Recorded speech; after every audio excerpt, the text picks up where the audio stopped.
Welcome to Star TV. ముందుగా headlines చూద్దాం. మంచిర్యాల జిల్లా CC Naspur police station SI సుగ్రాగర్పై ఏసీబీ అధికారులు కేసు నమోదు.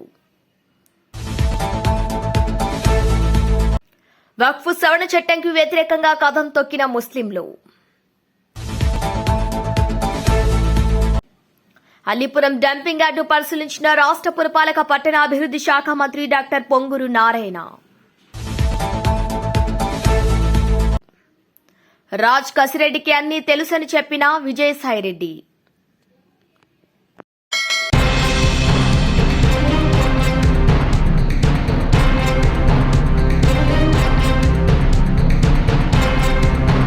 ఉమ్మడి తూర్పుగోదావరి జిల్లా వక్ఫ్ బోర్డు మాజీ అధ్యక్షులు ఎస్ఏ గఫూర్ మాట్లాడుతూ ముస్లింలకు వ్యతిరేకంగా తీసుకువచ్చిన వక్ఫ్ సవరణ 2025 చట్టాన్ని వెంటనే రద్దు చేయాలని డిమాండ్ చేశారు.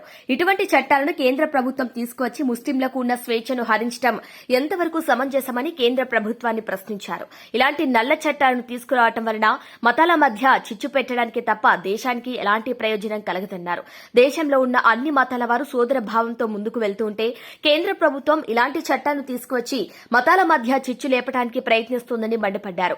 ఈ కార్యక్రమంలో ఎస్ఏ గఫూర్, షేక్ ఆరిఫ్, డాక్టర్ బాషా, షేక్ రెహమాన్, ఎండి ఇబ్రహీం, షేక్ మొహిద్దీన్ అనేక మంది ముస్లింలు పాల్గొన్నారు. వేరే రోజు పెట్టడానికి కూడా కేంద్ర ప్రభుత్వం నిర్ణయం తీసుకుందని చెప్పేసి మన ఫేస్బుక్ లో, వాట్సాప్ లో కూడా చూడలేదు.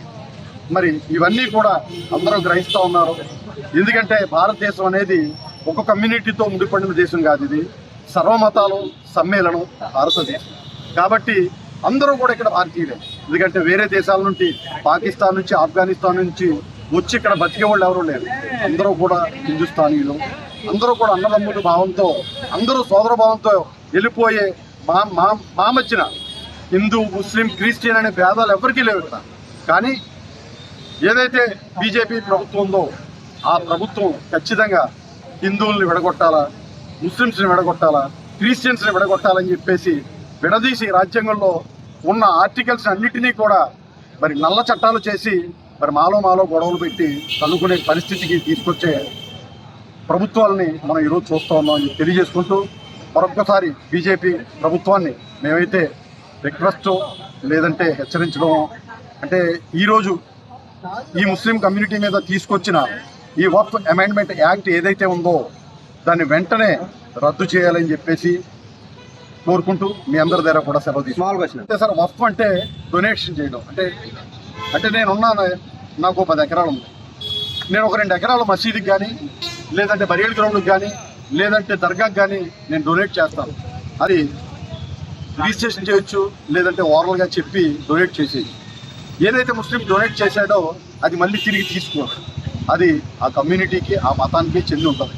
మరి ఎన్నో సంవత్సరాలు బట్టి ఇలాగా మరి వక్ఫ్ ఆస్తులు, మరి మా ఆస్తులని వక్ఫ్ బోర్డు సంబంధించినవి అంటే మేము దానం చేసిన ఆస్తులు ఇవన్నీ కూడా. ఇప్పుడు వాళ్ళు ఏమడుగుతున్నారంటే కాగితాలు లేకపోతే అది ప్రభుత్వం అయిపోతుంది. దాంతోపాటు వక్ఫ్ బోర్డులో అంటే ఇప్పుడు ఎండోమెంట్ యాక్ట్ ఉంది. ఎండోమెంట్ ఎవరు ఉంటారని ముస్లిమ్స్ ఎవరైనా ఉంటారా? ఉంటారు కదా.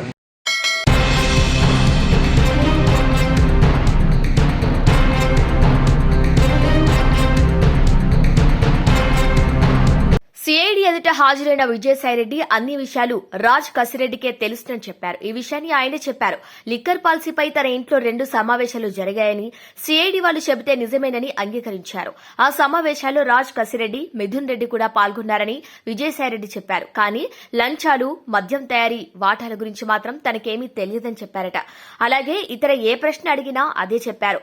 బిగ్ బాస్ ఉన్నారో లేదో రాజ్ కసిరెడ్డి వసూలు చేసి ఎవరికిచ్చారో తనకు తెలియదని చెప్పారు. 3 గంటల పాటు సిఐడి విజయసాయిరెడ్డిని ప్రశ్నించింది. ఇందులో ఆయన అల్లుడి కంపెనీ లావాదేవీల అంశాన్ని కూడా ప్రశ్నిస్తే అవి తాను అరబిందో నుంచి రాజ్ కసిరెడ్డి కంపెనీలకు 100 కోట్లు ఇప్పించిన అప్పులని చెప్పారు. అందులో నిజమెంతుందో ఆయనకే తెలియాలి. అయితే మీడియా ఏ అంశాలకు ప్రాధాన్యత ఇస్తుందో తెలుసు కాబట్టి సిఐడి విచారణ తర్వాత విజయసాయిరెడ్డి వాటి గురించే మాట్లాడారు. రాజ్ కసిరెడ్డి మోసం చేశాడని, ఆయన తెలివైన క్రిమినల్ అని చెప్పుకొచ్చారు. తనను ఘోరంగా మోసం చేశాడని, ఆయన నమ్మి తాను మోసపోయిందని చెప్పుకొచ్చారు. రాజ్ కసిరెడ్డిని ప్రోత్సహించి తప్పు చేశానని పార్టీలో వాళ్లే ఆయన్ను పరిచయం చేశారన్నారు. రాజ్ కసిరెడ్డితో ఆర్థిక లావాదేవీలు అప్పులే అని వాదించడానికి విజయసాయిరెడ్డి ప్రయత్నించారు. పనిలో పనిగా ఆయన రాజకీయాలను ప్రస్తావించారు. సాక్షి పత్రికను పెట్టించింది తానేనని, ఇప్పుడు తనపై తప్పుడు కథనాలు రాస్తున్నారని ఆవేదన వ్యక్తం చేశారు. బీజేపీలో చేరి రాజ్యసభకు వెళ్లబోతున్నట్టుగా సాక్షిలో ప్రచారం చేస్తున్నారని, తాను వ్యవసాయం చేసుకుంటా ఇంకేదైనా చేసుకుంటా సాక్షికెందుకని ప్రశ్నించారు. ఇప్పటి వరకు తాను రాజ్యసభ సీట్ ఇవ్వాలని ఎవరినీ అడగలేదన్నారు. ప్రజలు కోరితే రాజకీయాల్లోకి వస్తానని మాత్రమే చెప్పుకొచ్చారు. పనిలో పనిగా కోటరీ పైన వ్యాఖ్యలు చేశారు. పార్టీ అధికారంలో లేనప్పుడు అన్ని తానే చూసుకుని 2వ స్థానంలో ఉంటే అధికారంలోకి వచ్చాక 2000వ స్థానానికి పోయానన్నారు. కోటరీ అవమానాల వల్లే తాను పార్టీని వీడానని చెప్పుకొచ్చారు.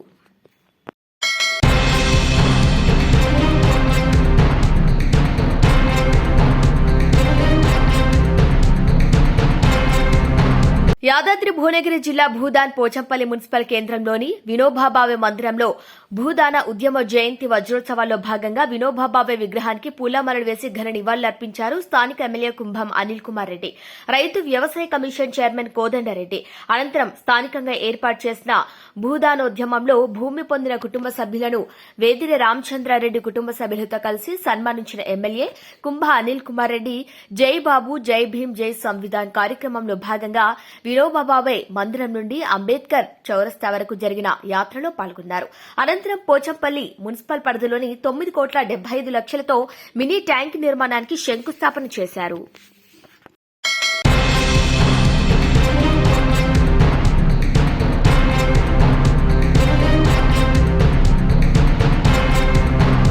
దర్శి పట్టణంలోని మీనాక్షి హాస్పిటల్ ఓ వ్యక్తి ప్రాణాలను కాపాడింది. హార్ట్ స్ట్రోక్ తో హాస్పిటల్ కు వచ్చిన బి కోటిరెడ్డి అనే వ్యక్తికి అత్యవసర చికిత్స చేసి ఆ వ్యక్తి ప్రాణాలను నిలబెట్టింది. కోటిరెడ్డి అనే వ్యక్తి గుండె నొప్పితో హాస్పిటల్ కి వచ్చారని, సంబంధిత టెస్టులు చేసినప్పుడు ఆ వ్యక్తికి హార్ట్ స్ట్రోక్ వచ్చినట్లు గుర్తించి అత్యవసర చికిత్స చేసినట్లు మీనాక్షి హాస్పిటల్ కార్డియాలజిస్ట్ డాక్టర్ బాదం రక్షితారెడ్డి తెలిపారు. చికిత్స అనంతరం పేషెంట్ ఆరోగ్యం నిలకడగా ఉందని, మెరుగైన వైద్యం కోసం ఒంగోలుకు పంపించినట్టు తెలిపారు. దర్శి ప్రాంతంలో హార్ట్ స్ట్రోక్ వచ్చిన వ్యక్తి ప్రాణాలు కాపాడిన మొట్టమొదటి హాస్పిటల్ గా మీనాక్షి హాస్పిటల్ నిలిచిందని, డాక్టర్ బృందం అత్యవసర సమయంలో వైద్యం అందించి తమ కుటుంబ పెద్ద ప్రాణాలు కాపాడాలని మీనాక్షి హాస్పిటల్ కార్డియాలజిస్ట్ డాక్టర్ రక్షితారెడ్డికి పేషెంట్ తరపు బంధువులు కృతజ్ఞతలు తెలిపారు. ఇక్కడ ఫస్ట్ టైం దర్శిలో కార్డియాలజీ డిపార్ట్మెంట్ స్టార్ట్ చేశాము. ఇక్కడ మా దగ్గర ECG, 2D echo, defibrillator, TMT అన్ని సేవలు ఉన్నాయి. అలాగే ఇవాళ మా దగ్గరికి ఒక హార్ట్ అటాక్తో ఒక కేసు వచ్చింది. ఇన్ఫ్యూరబుల్ ఎంఐ అంటారండి దాన్ని. ఆ కేసుని మేము థ్రాంబలైజ్ చేసి ఎకో కూడా చేసాము, థ్రాంబలైజ్ చేసాము. ఆ పేషెంట్ ఇప్పుడు సక్సెస్ఫుల్ థ్రాంబలైజేషన్తో చాలా స్టేబుల్గా ఉన్నారు. ఫర్దర్ ఎవాల్యుయేషన్ కోసం ఒంగోలుకి షిఫ్ట్ చేస్తున్నాము. ఇప్పుడు పేషెంట్ ఇలా సక్సెస్ఫుల్ అవ్వడం, మన దర్శిలో ఇప్పుడు ఇలాంటి ఎక్విప్మెంట్స్ తీసుకురావడం మాకు చాలా సంతోషంగా ఉంది. ఈ సంతోషాన్ని మీ అందరితో షేర్ చేసుకుందామని ఇలా మేము ముందుకు వచ్చాము. అందరూ మీ కార్డియాక్ చెకప్స్ అనేవి ఎంత ఇంపార్టెంట్ అనేది మీకు అవేర్నెస్ రావాలి. అందరూ రండి, మీ ఫిట్నెస్, అందరూ కార్డియాక్ ఫిట్నెస్ ఎలా ఉందో చెక్ చేసుకోండి. మన దగ్గర అన్ని టెస్ట్లు అవైలబుల్గా ఉన్నాయి, బ్లడ్ టెస్ట్తో సహా ప్రతిదీ మనం ఇక్కడ చేస్తాము. సో అందరూ వచ్చి మీ ఫిట్నెస్ అన్నీ ఎలా ఉన్నాయో చెక్ చేసుకోండి. మీకు ఎప్పుడు సేవలు అందించడానికి దర్శి మీనాక్షి హాస్పిటల్ అన్ని వేళలా మీకు అందుబాటులో ఉంటుంది. థ్యాంక్ యూ అండి. నా పేరు ఈశ్వరెడ్డి, నేను దర్శి గ్రామంలో ఉంటున్నాను. మా నాన్న ఉదయాన్నే పొలం పనికి వెళ్ళాడు. సడన్గా ఛాతీ నొప్పి, ఆయాసం అని చెప్పారు. నేను హాస్పిటల్ తీసుకొచ్చాను. హాస్పిటల్కి తీసుకొచ్చిన తర్వాత మేడం కన్సల్ట్ అయ్యి ఈసీజీ చేశారు. ఈసీజీ చేసిన తర్వాత హార్ట్ అటాక్ అన్నారు. హార్ట్ అటాక్ తర్వాత మేడం ఇంజెక్షన్ చేశారు. ఇంజెక్షన్ చేసిన తర్వాత 50-50 ఛాన్సెస్ థ్రాంబోలైజ్ రిలీఫ్ అయింది అన్నారు.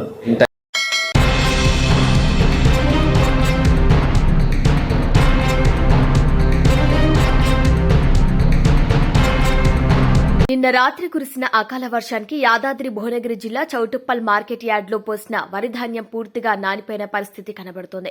గత రాత్రి 2 గంటల పాటు వర్షం పడటంతో రైతులు కొనుగోలు కేంద్రాలకు తెచ్చిన ధాన్యం మొత్తం తడిసిపోయింది.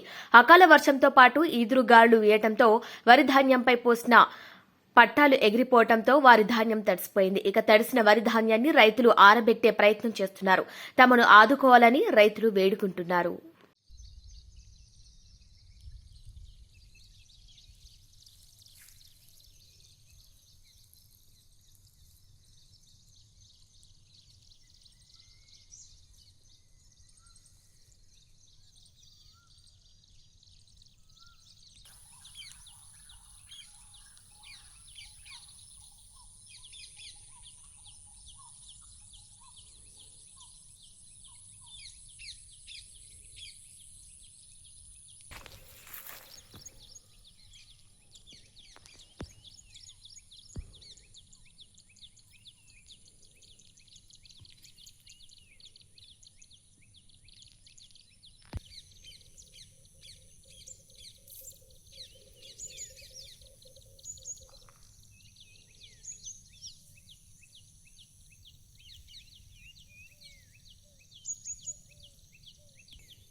ఎన్ని రోజులు అయిందమ్మా పోసి?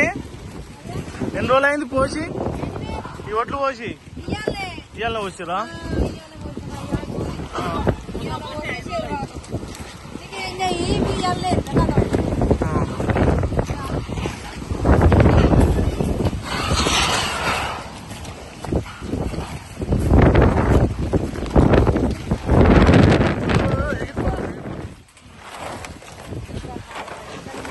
మంచి మంచి రోజులు. అమ్మా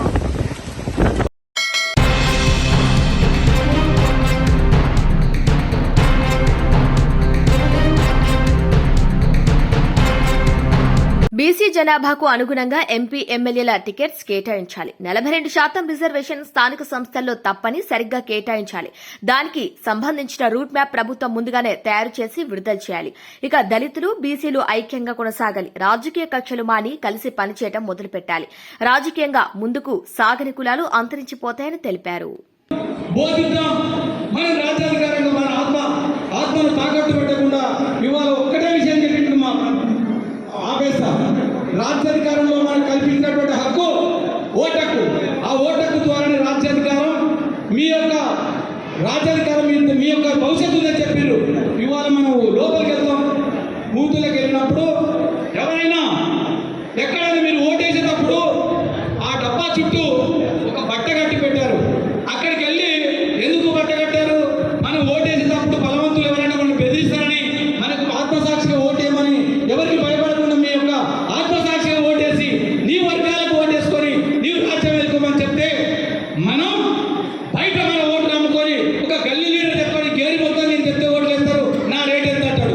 ఒక ఓటర్ ఒక ఇంట్లో చెప్తాడు, ఒక పెద్ద మనిషి మా ఇంట్లో 7 ఓట్లు ఉన్నాయి, ఎంత ఇస్తామని 3 పార్టీలతోన కారణపడతారు. మనం వాళ్ళు ఇచ్చేటువంటి డబ్బులతోన మన బిడ్డల పెళ్లి చేసామా, ఇల్లు కట్టుకున్నామా, మన జీవితాలను మారే ఆత్మసాక్షిగా మనం ఓటు నమ్ముకొని మన ఆత్మ తాకట్టు పెట్టి మనం జీవిస్తున్నాం బానిసలుగా. సోదరులారా, ఇవాళ తీర్మానం వల్ల ఇవాళ ఏదిక మీద కూర్చున్నటువంటి వాళ్ళు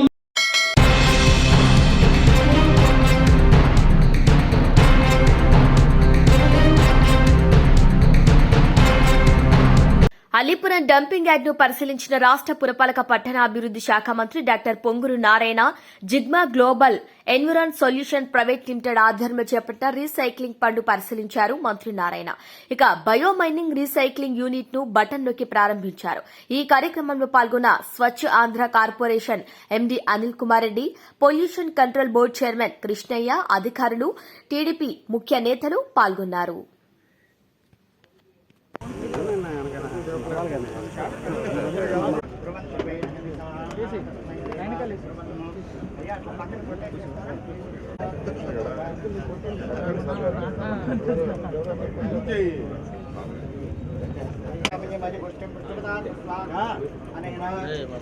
ముహూర్తకాలే సూర్యాదీనా ప్రవాణా గ్రహాణా మంచిగా బావగారు అనుగ్రహం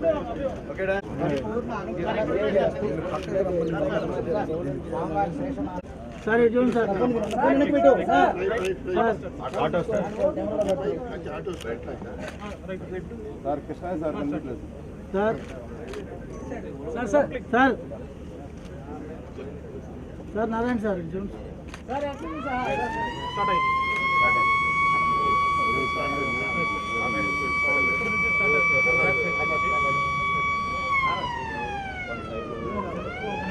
సెకండ్స్ ఉంటాయి సార్, అన్ని ఆటోమేషన్ సార్. స్కానర్లే ఆన్ అవుతాయి సార్, వెనకాల నుంచి స్టార్ట్ అవుతాయి సార్. గ్రీన్ కలర్ లాగా స్టార్ట్ అవుతుంది. అవును సార్, ఆటోమేషన్ ఇక్కడ నుంచి స్టార్ట్ అవుతాయి సార్. ఒక్కొక్కటికి ఒక్కొక్క 3 seconds డిస్టెన్స్ సార్. ఒకటి ఇది అన్ని కన్వేయర్ సార్, ఇది అన్ని ట్రామర్స్ సార్. 1, 2, 3 ట్రామర్స్. ఇక్కడ DRS Krishna sir separate sir Krishna sir కొద్దిగా అవును సార్. సైరన్ అంటే అన్ని అలర్ట్ గా ఉండాలి.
మంచిర్యాల జిల్లా CC Naspur police station SI Sugunakar పై ఏసీబీ అధికారులు కేసు నమోదు చేశారు. జనవరి 25న క్షుద్ర పూజల కేసులో 2 లక్షల రూపాయలు రికవరీ చేసిన ఎస్ఐ సుగుణాకర్ పోలీసులు రికవరీ చేసిన సొత్తును బాధితులకు అందించాలన్న న్యాయస్థానం ఆదేశాలను ధిక్కరించి బాధితునికి 1,50,000 నగదు ఇచ్చినట్టుగా ఫోటోలు తీసుకుని వెంటనే తిరిగి తీసుకున్న ఎస్ఐ సుగుణాకర్ పై బాధితుడు ప్రభంజన్ అవినీతి నిరోధక శాఖ అధికారులను ఆశ్రయించడంతో తగిన సాక్ష్యాధారాలతో విచారణ చేసి ఎస్ఐపై కేసు నమోదు చేసి రిమాండ్ కు తరలించినట్లు ఉమ్మడి ఆదిలాబాద్ జిల్లా అనీషా డీఎస్పీ విజయ్ కుమార్ తెలిపారు. ఎవరమ్మా ఇది?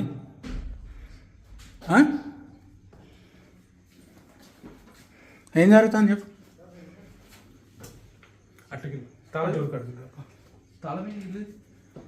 ఎటువేను తాళం ఇస్తుంది. నేను తీస్తున్నా కానీ అందులో ఎవరున్నారు? అది అది అది 1064 మన ఏసీబీ టోల్ ఫ్రీ నెంబర్ ఉంది కదా, దానికి కంప్లైంట్ చేసి ఆ కంప్లైంట్ త్రూ మేము అలర్ట్ అయినాము. మేము వచ్చి తను ఎంక్వైరీ చేసుకుంటే అప్పుడు ఇది కేసు బయటకు వచ్చింది. ఈ కేసు ద్వారా మేము ఇన్వెస్టిగేషన్ 10th రోజు పంపిస్తే 10th రోజు అది బేరం 50,000 నుంచి కొంచెం పెంచండి ఈ కంప్లైంట్ అడగడము, ఆయన మాట్లాడటం అంతా ఆడియో రికార్డింగ్ అయింది. ఈ ఆడియో రికార్డింగ్లో మనకి 70,000కి వాళ్ళు సెటిల్ చేసుకున్నారు. చేసుకున్నాక కూడా ఆ రోజు ఇవ్వలేదు, తర్వాత రమ్మన్నాడు. డ్యూ టు నెక్స్ట్ డే బందోబస్తు అన్ని హనుమాన్ జయంతి ర్యాలీస్, అంబేద్కర్ జయంతి అన్ని బందోబస్తు అయిపోయిన తర్వాత 15th రోజు వచ్చాడు. వచ్చి ఈవినింగ్ చాలాసేపు ఇతని దగ్గర కూర్చొని అడిగితే 50,000 ఇస్తాను, కావాలంటే తీసుకోపో, నా పైసలు లేవు అంతకంటే అని అడిగితే లేదు సార్ 70 అన్నారు, 58 ఇస్తారు అనేసి అడగడం జరిగితే ఆయన ఇవ్వలేదు. ఆ 50కి ఇక్కడ వైన్ షాప్లో పంపించి ఇంకో 10 యాడ్ చేసి ఇస్తాను అది అనేసి ఆడియో రికార్డింగ్స్ అన్నీ మీద ఆ రికార్డింగ్స్ అన్నీ ఉన్నాయి. దాని మీద ఇస్తాను అని చెప్పి ఏ పైసలు లేదు, 50 ఇవ్వలేదు, ఇంకా 10 కలిపి ఇవ్వలేదు, అసలు పైసలే క్యాషే ఇవ్వలేదు ఇతనికి.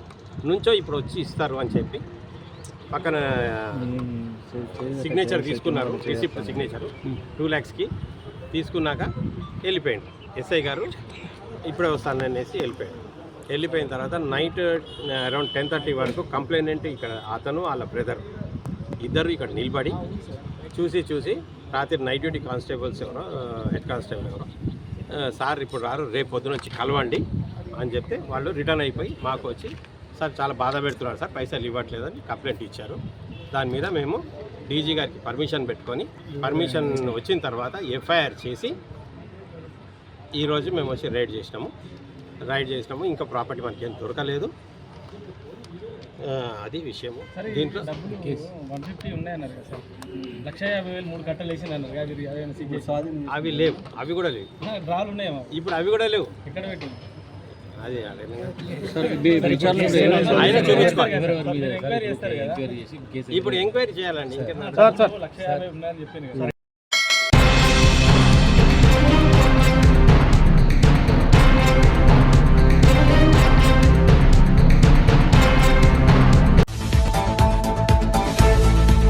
మంచిర్యాల జిల్లా CC Naspur police station SI Sugunakar పై ఏసీబీ అధికారులు కేసు నమోదు. వక్ఫ్ సవరణ చట్టంకి వ్యతిరేకంగా కథం తొక్కిన ముస్లింలు. అల్లీపురం డంపింగ్ యార్డు పరిశీలించిన రాష్ట్ర పురపాలక పట్టణాభివృద్ది శాఖ మంత్రి డాక్టర్ పొంగూరు నారాయణ. రాజ్ కసిరెడ్డికి అన్నీ తెలుసని చెప్పిన విజయసాయిరెడ్డి. ఇవి వాళ్ళ బులెటిన్ అప్డేట్స్. కీప్ వాచింగ్ స్ట్రావే టీవీ.